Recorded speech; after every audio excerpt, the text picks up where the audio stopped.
However, I must admit, I love every one of the children I've raised. I do, truly. As if you all were my own children. A mother puts her child's happiness first, sacrificing her own to care, and above all, loves unconditionally. Issabella, or the mother from the promised Neverland, attempts to master all these endearing concepts. She's sincerely a great mother, but her motives and her cause are questionable.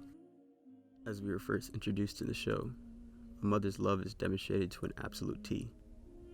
This compassion is carried into the terrifying deceit near the end of the first episode. But from there, her compassion doesn't end.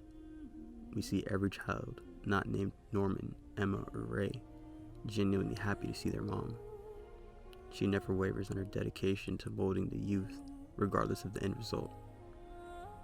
But at the same time, she's aware of where they reside, the world they occupy, and overall genuinely mortified by the thought of shipping her own seeds, the ones she raised by her own hand, loved by her own heart, and watched grow with her own eyes, to a demon to be devoured.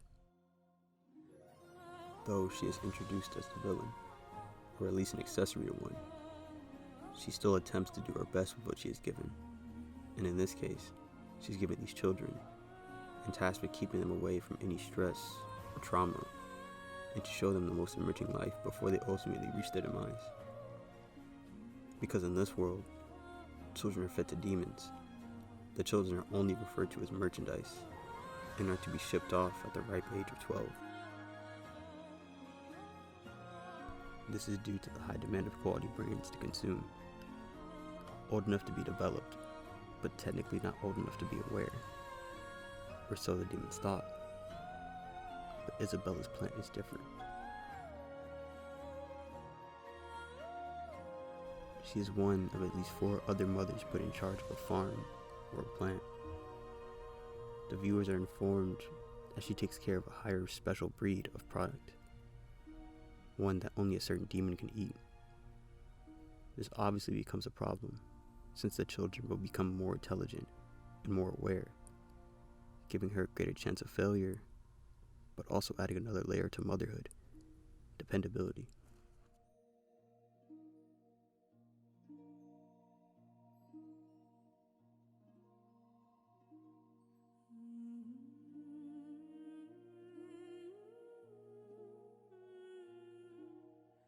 So unlike most complex characters, her means don't justify her actions, but in fact, it's the opposite. Her actions providing her children with an almost perfect life, covered by a veil laced with ignorance and laid on the grounds of oblivion, are deceitful to say the least. But is a perfect life with a short end truly better than a long life of uncertainty?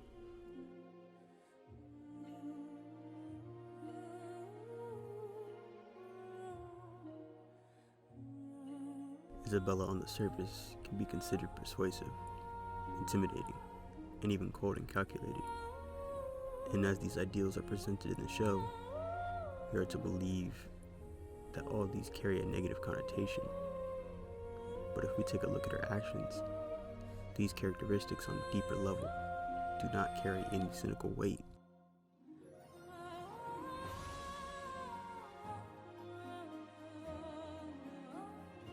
During the main character's initial attempt to discover the wall, Issabella cordially reintroduces herself and appreciates seeing the real Emma and Norman without a facade. Her persuasive nature is demonstrated when she attempts to convince the children over and over to give up hope, to give up escaping. And not only that, Issabella offers to go back to the way they were before, forgetting this minor inconvenience, to go back to their ignorance-filled, happy lives. She admits that she truly did love each and every one of the children she shipped off. She ultimately just wanted them to have a better life before meeting their demise. Only when Emma forces her hand does she resort to violence. And even then, Issabella apologizes to Emma and wishes her and her accomplices would take the old path of ignorance rather than chasing a dream of freedom.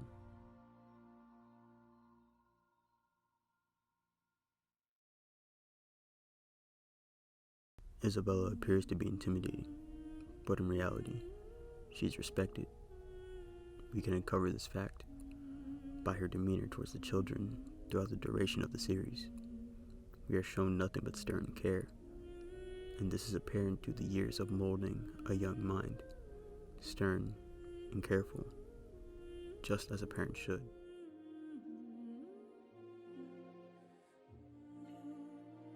Beyond her cold and calculated exterior is a warm heart and an educated brain. As a mother of a plant, Isabella has to take care of her children and make sure they're free of any psychological lacerations and prevent them from uncovering the true purpose in these farms. She has no other choice but to be secretive and maintain a careful, watchful eye over each of the children. To become a mother of a plant, a young girl has to be a top student in her class, and also referred to by the current mother. They must also follow rigorous tests, such as physical training, mental stability, and loyalty to the operation. And after all is done, a candidate must faithfully pursue the path of motherhood by bearing a child of her own. And Isabella was forced to do just that. As an adolescent, growing up in one of the earlier depicted plants, Isabella knew there was something wrong. Just as the main characters, Emma, Norman, and Ray, later find out. Isabella slowly became deprived of hope when her one true friend was shipped out. Tears stained her face as she was forced to witness the color fade from his eyes. The only memory of him that she carries is found in a song. This tune can be heard throughout many episodes, but carries no real weight until its origin is discovered. The sonnet drove Isabella to plan an escape. She vaulted up the wall just to discover precisely what Norman found. The gap between freedom and the outside wall was deeper than her newfound despair. Her hope of a better life was completely shattered, and she was faced with one reality, that there is truly no escape. So in her terms, to survive, she sought out to become a mom. This led her down a path of manipulation and elitist servitude.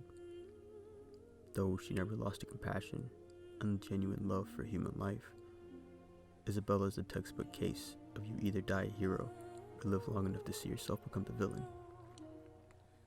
But was she truly evil? If her actions were consistently good up until a single point? With the circumstances she was presented with, can anyone hold this against her? Think about the world that these characters reside in. A world where children are raised to either be eaten or to become the mother to raise these children.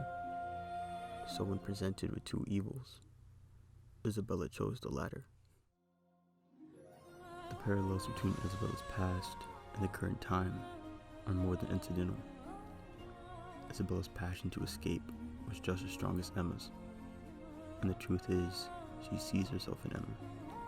She sees the determination in her eyes, and even offers Emma an opportunity to become a mother of a plant, to follow her footsteps of survival. We also see Isabella frequently carrying a child who strangely resembled Emma. This is unusual to say the least, since these two children are the only ones presented in the show, the orange hair, and the same flow of it as well.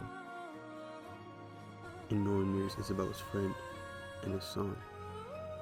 Apart from just looking alike, they share the same look of hope.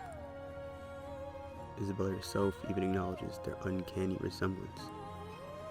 Even when their eyes are devoid of color, these two are the catalyst for the story. The sonnet in Isabella's case drove a failed escape, and in Norman's premature death, this led to a successful getaway.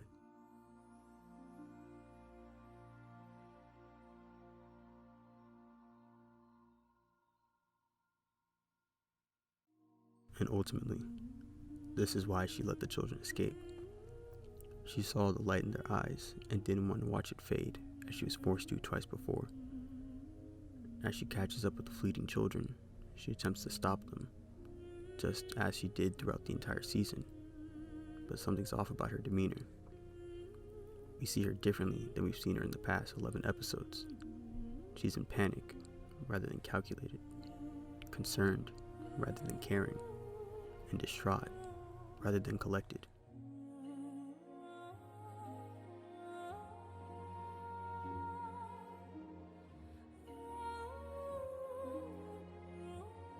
She needs to stop them, so the demons and grandmother don't become disappointed in her, which could lead to her own demise. But she wants to see someone leave this place, this disturbing world behind, to truly live life.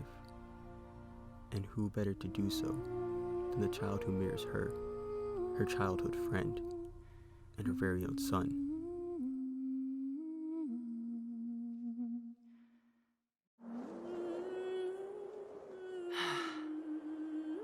I guess that's it then. It looks like I've lost.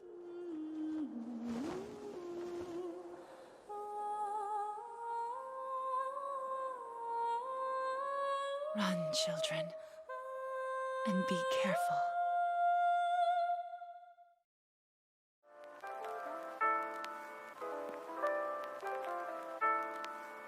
Did it to survive.